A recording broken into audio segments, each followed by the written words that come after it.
Assalamu alaikum.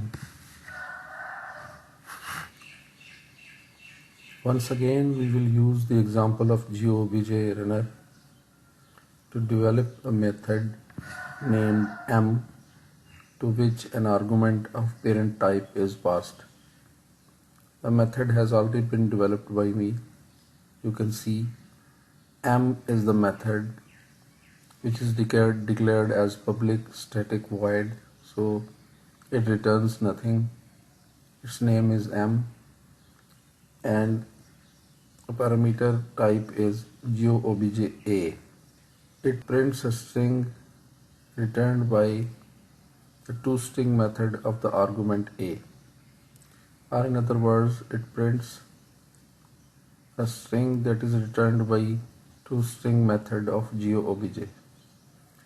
Remember that GeoObj is the parent of my circle and my rectangle. Let us call M with a new GeoObj object. You can see that new GeoObj object is an anonymous object created on the fly and is passed to method M. What we could also have done was that we could have declared a GeoObj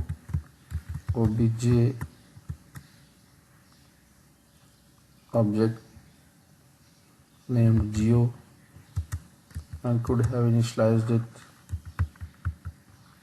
with new GeoObj constructor and then could have passed this variable geo to method M. This is one and the same thing. We could have placed new GeoObj here, or we could have created a variable named Geo, initialize it with new GeoObj and then could have passed Geo to M. The reference of Geo is passed to M and A is initialized with reference of Geo.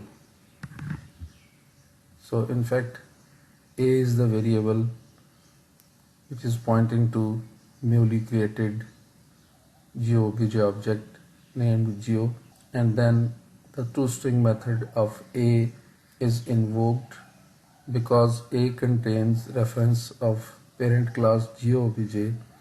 The toString method invoked here is one that is there in GeoObj class.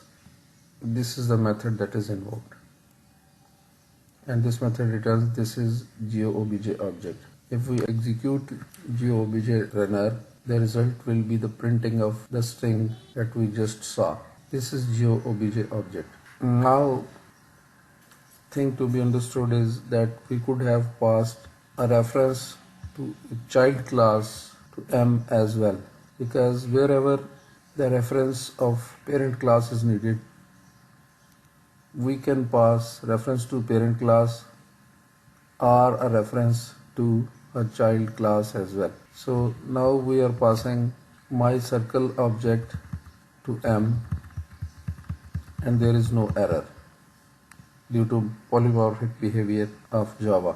When M is executed, the variable A is initialized with reference to my circle object, and when the toString method of A is invoked now after invocation of M from here, the toString method which is there in my circle is invoked instead of the toString method of GeoObj. And my circle, you already know, that contains a toString method of its own which is overriding the toString method of its parent GeoObj. So second time when toString method is invoked, it will print I am my circle object. Let us see what is the outcome. So you see, the first time when M is invoked, it printed this is GeoObj object, and when second time M is invoked with the reference to my circle, I am my circle object is printed. And similarly, if we invoke M third time with reference to my rectangle as argument, it will print I am my rectangle object.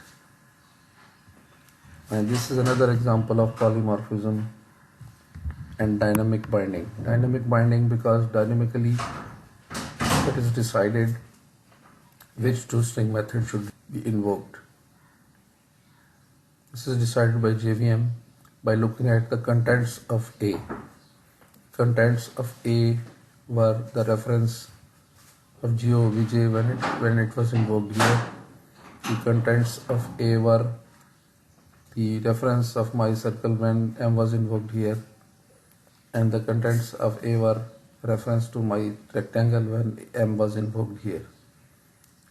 And therefore, according to whatever are the contents of A, accordingly the toString method was invoked.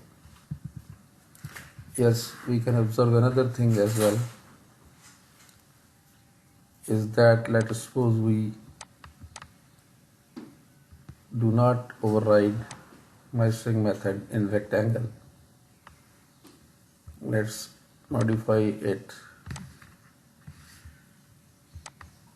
to something other than toString. I changed it to toString1 and I commented @override. So now my rectangle method is not overriding the toString method of GeoObj, but there is no error here, although my rectangle does not contain overridden toString method. And in fact, you must have understood by now clearly that in case my rectangle does not override the toString method of parent, when M is invoked with a reference to my rectangle, the toString method invoked here is the one from the parent of my rectangle class, and the parent of my rectangle class is GeoObj. So this time what will happen? Try to answer this question first.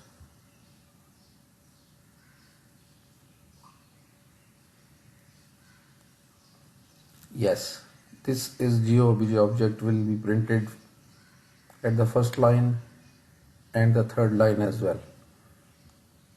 Because my rectangle did not contain the toString method, the message that was printed was this is GeoObj object. Let us execute this code and see what happens.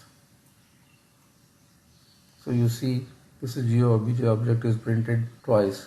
First time from this statement, second time from this statement. But since my circle contains implementation of toString method, its own version of string was printed. And this is all due to dynamic binding, where it is decided depending upon the contents of A which method to invoke.